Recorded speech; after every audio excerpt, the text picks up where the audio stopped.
C'est Mariam Sow, je suis la présidente du conseil d'administration du réseau international ENDA Tiers-Monde, mais en même temps aussi j'accompagne une entité d'ENDA qui s'appelle ENDA Pronat, ça veut dire protection naturelle.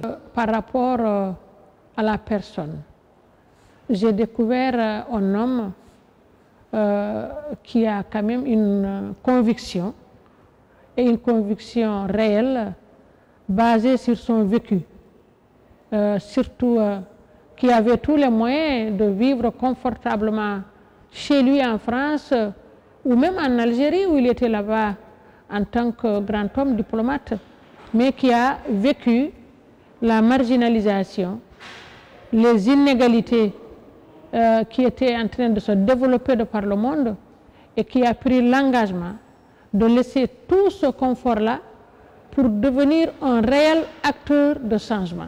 L'homme que j'ai observé, Jacques, était un leader convaincu, comme je l'ai dit tout à l'heure, qu'il fallait aller vers la construction d'un autre monde beaucoup plus juste. On le lisait à travers ses idées, à travers ses créations, ses innovations. On le lisait à travers son discours et on le lisait aussi à travers son comportement. Donc il suffisait de le voir avec tout ce qu'il avait comme possibilité, avec son modèle de vie, et tu te poses tout de suite des questions, mais qui est cet homme? Donc c'est un peu ça la personnalité de Jacques qui est là.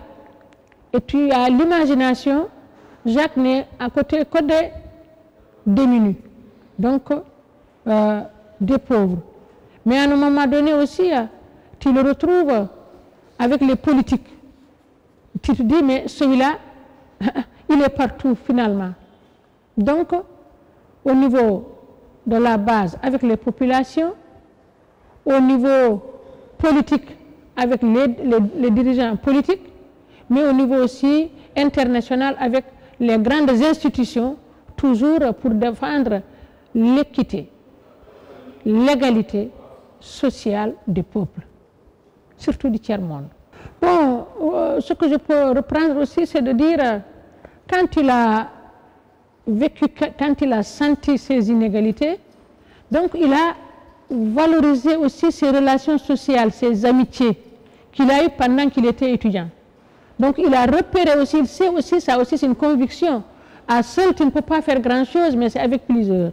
Donc il est parti pour faire le repérage des personnes avec qui il a eu à côtoyer dans sa jeunesse pour partager les idées et décider d'aller en Afrique, particulièrement au Sénégal, où il avait une certaine amitié avec Cheikh Hamidou Kane, où il a eu aussi Ben Madi Cissé, pour s'investir dans l'animation, dans le développement. Et je crois qu'il fait partie, s'il n'est pas créateur, en tout cas de ceux qui ont mis l'ENEA, École nationale d'économie appliquée, pour prendre en charge les préoccupations du monde rural en place. Il a aussi été à l'IDEP et sa dernière création fut ENDA Tiers-Monde. Donc ce réseau international qu'il a fondé avec conviction, avec les acteurs de base, avec une méthodologie d'accompagnement. Pas seulement véhiculer des idéaux pour combattre la pauvreté, mais c'est élaboré avec les acteurs dans toutes les dimensions des initiatives de terrain, la recherche-action, qui cherchent à avoir des résultats de terrain et qui ont eu à alimenter ces débats idéologiques, ces batailles d'idées de par le monde. Donc il a laissé une maison fortement construite, basée sur la liberté d'action, basée sur la croyance que tout un chacun peut faire et peut changer, basée sur la générosité.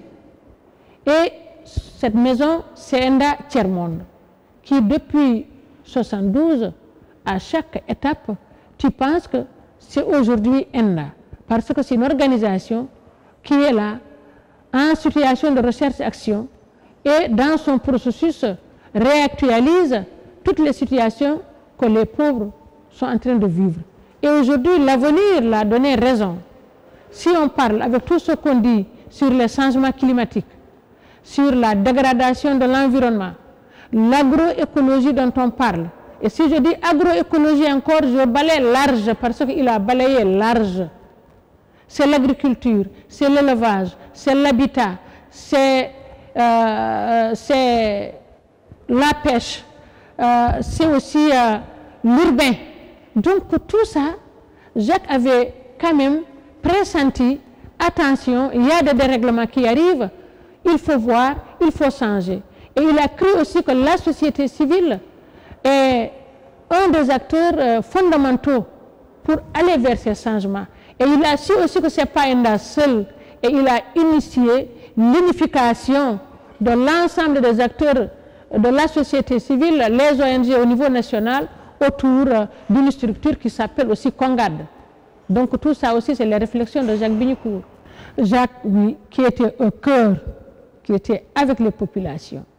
Et dans être avec les populations aussi, ce n'était pas de dire présent, je suis avec vous, mais de par son comportement. Il ne cherchait pas à vivre une vie qui était différente des communautés. Il avait sa R12. Il était habillé sobrement. Donc chacun avait le courage de s'approcher de Jacques. Donc il avait cette capacité d'intégration, d'être à côté de tout le monde. Donc ça, c'est une particularité de Bignicourt. Et être à côté aussi, c'est avoir aussi la reconnaissance de ces personnes-là. Ce n'est pas parce qu'elles sont pauvres, peut-être que matériellement on dit, mais qui reconnaît que ces personnes, c'est des personnes riches. Riches en créativité, riches en imagination, parce que quel que soit Alpha, elles se débrouillent et développent des alternatives de survie. Donc, c'est ça, Jacques. Mais c'est ça, Jacques aussi, qui part de ça et qui affronte les grandes institutions qui cherchent à ramener tout le monde entier autour d'eux.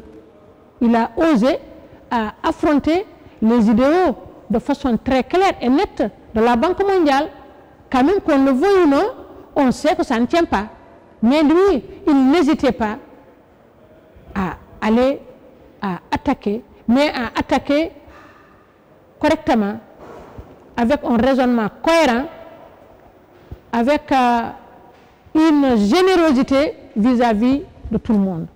Donc, il avait ordonné aussi sa bataille autour des grandes idées de développement.